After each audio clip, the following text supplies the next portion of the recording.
it going, guys? This is Ben here from Connected Car Solutions. We're sitting in an Audi A5 at the moment with the 3G MMI setup.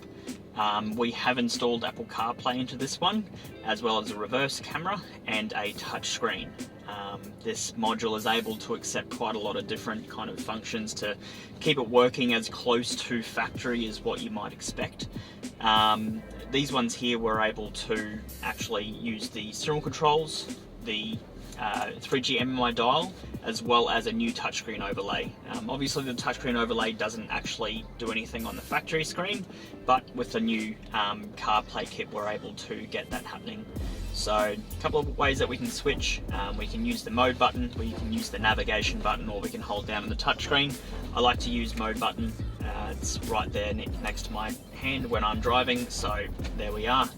And this is our Spotify. As you can see, we're able to use the touchscreen to swipe across with all the different apps that we've got. This one's very basic. We're just using a test phone at the moment.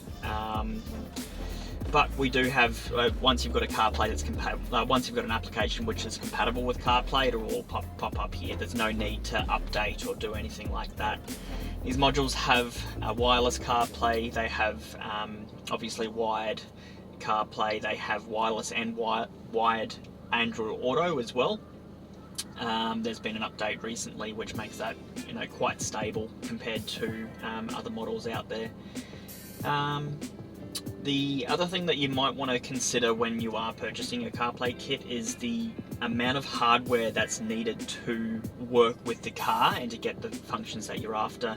A lot of the kits out there, you need 2, sometimes 3 different boxes all plugged in together and all wired into different areas of the car to get basic stuff like what we're looking at here.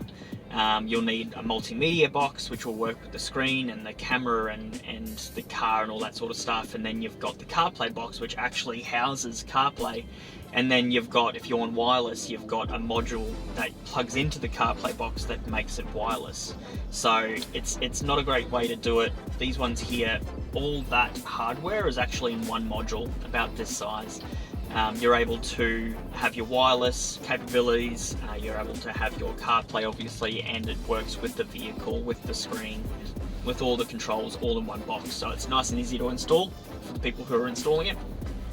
And a lot less complicated in terms of wiring and fitting things where they need to go when you're trying to install.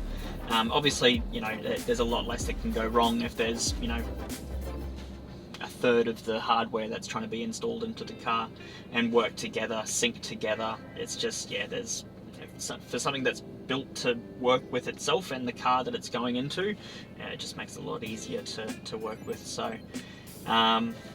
we've got our reverse camera on the back, we've got all our apps here. We're able to listen to music through the, I'll show you, through the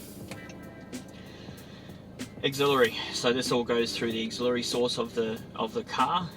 So we're able to still use our volume control on the steering wheel.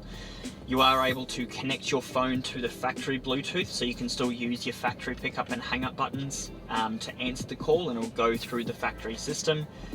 Sometimes with CarPlay it'll want to route the call through the piece that it's actually installed onto, so in this case it's the module, but we're able to kind of override that when you're taking a call by using the factory pickup buttons and hang up buttons here. Otherwise you can obviously answer using the touchscreen, and the module will take it.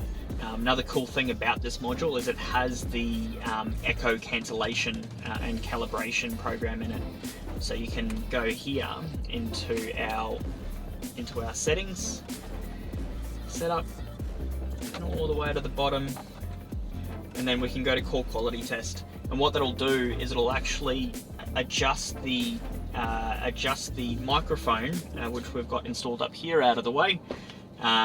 It'll adjust the microphone so you're able to cancel out any echo that's going on with the call. And a lot of these kits, they just can't do it, especially the Android ones. They don't actually have a program on there that'll cancel that out. So if it's not set perfectly from factory, you're pretty screwed. It just sounds awful. But yeah, one of these modules, we're able to kind of do all that all in one nice little package. So yeah, if you are considering CarPlay, definitely consider an Auto-iO. It's a good kit, 2-year warranty, and great support behind it.